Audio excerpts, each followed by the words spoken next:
हाल ही में सूरत में एक कवि सम्मेलन हुआ था।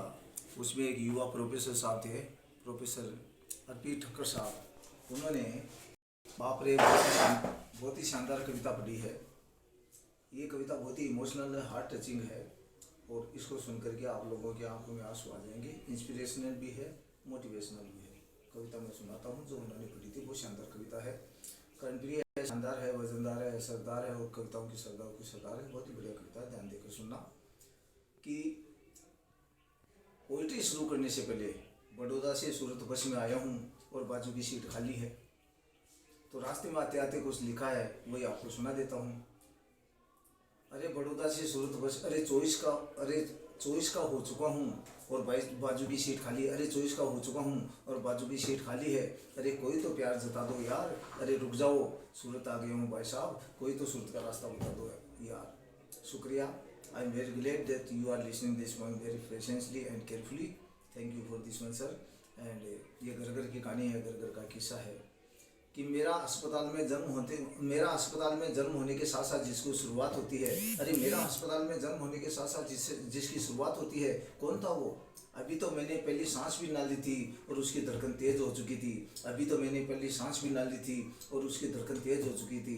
मुझे याद नहीं है, या शायद मुझे याद नहीं है। मुझे याद नहीं है पहले किसकी गोद में गिरा था, या शायद ये उसी का हाथ था जो मेरे सर पे गिरा था। ये उसी का हाथ था जो मेरे सर पे फिरा था। हाँ, खाने के बांधे थे हमारे घर में, फिर भी खिलौने सजा रखे थे। अरे अपने सपने बीच में छोड़कर रेफरी ने पैसे बचा रखे थे। कौन था वो आदमी? आखिर कौन था वो आदमी? क्योंकि लफ्जों की दुनिया से तो मैं अभी अनजान था। ना काम, ना दुनिया, ना दोस्त, बस मेरा हंसता चेहरा उसकी जान था। दिन भर वो धूप में तपता रहता, मिट्टी में भीगता रहता था। मेरे पाँव में छाले ना पड़ जाए इसलिए मुझे कंधे पे बिठा के स्कूल ले जाया करता था। आखिर कौन था वो आदमी? जो अपने हिस्से की रोटी मुझे खिलाकर खुद भूखे पेट सोता था। अरे जो अपने हिस्से की रोटी मुझे खिलाकर खुद भूखे पेट सोता था, जो खुद फटे पुराने कपड़े पहनता था, तो दिवाली पे मुझे नए कपड़े पहनाता था। एक छोटे से घर का किराएदार था, 4 लोगों के परिवार का बस वही सहारा था। माँ की दवाई, बहन की शादी और मेरे खर्चों के लिए दूसरों के सामने सर झुकाए, हाथ फैलाए किस्मत का मारा था। आखिर कौन था वो आदमी? जिसे बुखार तो आता था लेकिन गोली नहीं लेता था। अरे जिसे बुखार तो आता था लेकिन गोली नहीं लेता था। जिसे दर्द होता था लेकिन बांट नहीं पाता था। और शायद आंसू तो आता था उसकी प्यारी सी आंखों में लेकिन कभी नहीं झलकाता था। आखिर कौन था वो आदमी? अरे मेरी जवानी के साथ साथ में खुद बूढ़ा हो रहा था। दर्द ने उसके पैरों को जकड़ रखा था, फिर भी मेरे लिए मांग रहा था। मुझ पे जवानी चढ़ती गई, बाल उसके सफ़ेद होते गए। अरे अब तक जो मेरी आंखों के पास ही थे, अब वही आंसू उसकी आंखों से रोने लगे। इसलिए अपनी मंजिल तक पहुंचने के लिए मैं इतना नीच बन चुका था कि उसे बीच रास्ते में बेहाल बेसहारा गिरता हुआ छोड़ देना चाहता था। आखिर भूल जो गया था, आखिर कौन था वो आदमी? क्योंकि अब पैसे जो कमाने लग गया था तो उसकी हर नसीहत मुझे गुस्सा दिलाती थी, फिर भी वो कहता बेटा सब ठीक तो है ना। तो उसकी ये हमदर्दी भी मानो मेरे सीने में आग लगा दी। वक्त ने करवट बदली, अब तक मैं एक बेटा था, अब मैं भी वही आदमी बन चुका था। वही सपना, वही ख्वाहिशी, वही मासूम चेहरा अब मेरा खुदा बन चुका था। क्योंकि मेरी भी शादी होगी, मेरे भी बेटा हो गया, तो बेटा तो मेरा खुदा, आंखों का नूर बन गया, खुदा लगने लग गया।